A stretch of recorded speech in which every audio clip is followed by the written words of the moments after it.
It is 10:15. We are back for a Monday edition of Lights, Camera, McCarthy, and as expected, Kevin, Taylor Swift is dominating the weekend box office with incredible numbers for the Eras tour film.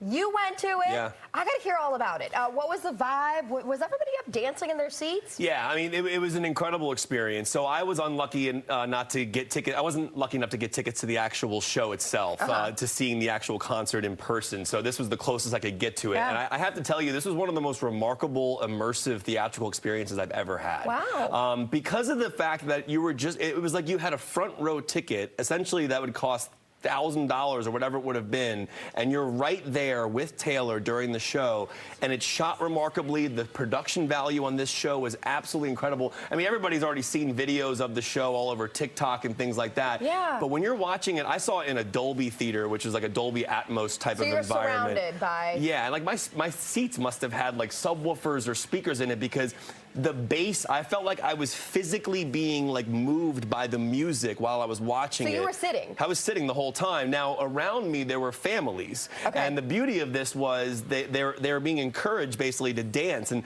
there was one point where a bunch of kids got up and went down to the front of the theater and were just dancing around while she was playing her music. And what's cool about this is the show itself was over 3 hours. The movie is about 2 hours and 48 minutes or so. And it just goes by so quickly. All the different eras. If you're not familiar with this tour, it basically goes through 17 years of music, essentially, in like a 3-hour period. But the beauty of it is it's divided up by your different eras and your different albums. So you hit Folklore and Evermore and 1989, Reputation, things like that. There were a couple albums that I didn't know a ton of the songs from. Like, I don't know a lot from Folklore, but I'm a lot more immersed in that album. Because now you're a bona fide Swiftie. Well, I mean, listen, I think she's one of the more talented musicians in the world ever. I mean, I think she's a genius poet in terms of her lyrics, but also the way she immerses you in the storytelling and puts little details in her music. The production is incredible. But then when you see her do it live, it brings a whole new value to the lyrics. Also, when she's playing these songs from decades ago or a decade or so ago, you can tell the emotions of how different they hit her now in terms of... Because she wrote them all at a specific place and time in her life, which I think was one of her reasons she resonates with fans so much, is because we feel like we've lived her life with her. Right. And one of the things that's really important to note is when you go see a movie that's filmed for a concert that's filmed in theaters, you're basically getting the most intimate, immersive experience you could possibly get. You are on stage with her when she does this acoustic set where she does Our Song and You're on Your Own, Kid. It feels like you're sitting right next to her on the piano or sitting right next to her on the guitar. And if you're a fan of her music, even if you aren't a fan of her music, just for someone to perform that many hours each night on a show and do it live, I mean, I know that there's backing vocals and things like that, but watching her hit like high notes on Shake It Off or things like that is really mind-blowing. She's truly a star. Right, and the energy. So what's cool about the show is the different eras have different energy. Folklore has a very chill, intimate vibe to it, and so the show feels a little more chill. Then she jumps into the different eras. When 89 hits her Reputation had this incredible, massive snake that was like slithering. And there's this really cool part in the show where she dives into the stage. That was really cool to see in a movie theater. I was blown away by it. I have to tell you, this was probably one of the best tickets you could buy at a movie theater in a long time. It was worth every penny. Wow, I walked out. Rave review.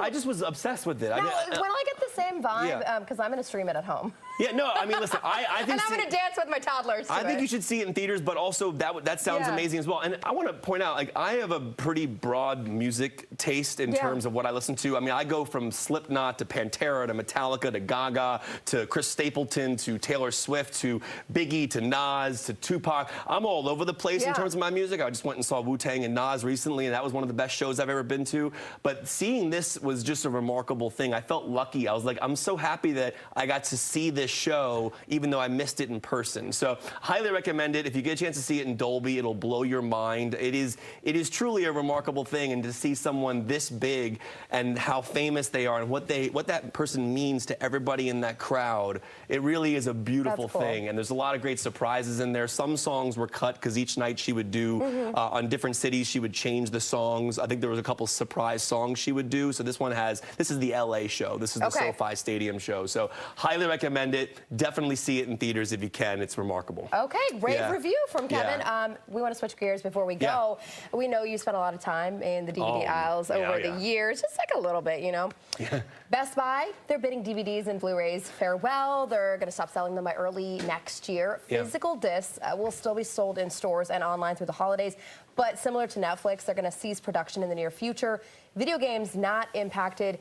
I've seen your video wall. You've got a ton of DVDs, Blu-rays, VHS. How do you feel about this? This Best Buy, this is an end of an era for me. This speaking of eras, this is like Blockbuster. This is like Blockbuster going away for me. Blockbuster, and take away nostalgia, I just miss the concept of going to a store and actually finding a movie, hoping that it's there, waiting for someone to return it. With Best Buy in particular, I used to get up every Tuesday at 9 a.m. and go to the store and wait for that DVD to come out. I remember buying Training Day that way, all the different DVDs over the years. I currently have 1,700 Blu-rays that sit behind me in my office at home because I think the physical media looks and sounds better. What's really sad about this is people don't realize, and again, streaming is great, and I think it's a great way to watch things. It's easier that way, but there's compression that takes place in streaming that I feel takes away from the visual and the sound in certain aspects. When you get a physical disc, one of my favorite filmmakers of all time is Christopher Nolan.